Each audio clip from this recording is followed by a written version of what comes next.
The Ballon d'Or nominees are going to be announced in the next 10 days. So they're going to announce it very, very soon.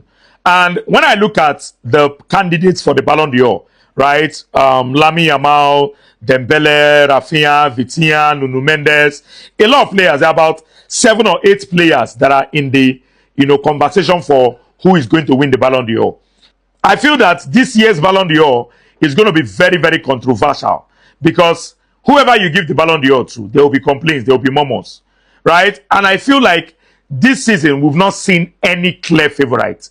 There is nobody that you can look at and say this player has been the most outstanding player in the world from the beginning of the season till the end of the season. There's no player you can point a finger at. At different points in time in the season, we saw different players, dominating the game at different points in time in the season. There was a time when Mo Salah was the favorite to win the Ballon d'Or.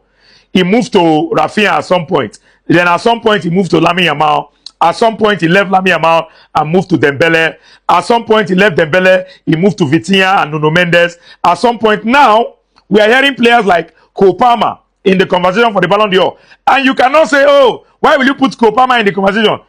He's valid. He has a valid point. He was the best player in the just concluded Club World Cup. So he has a valid point to be there.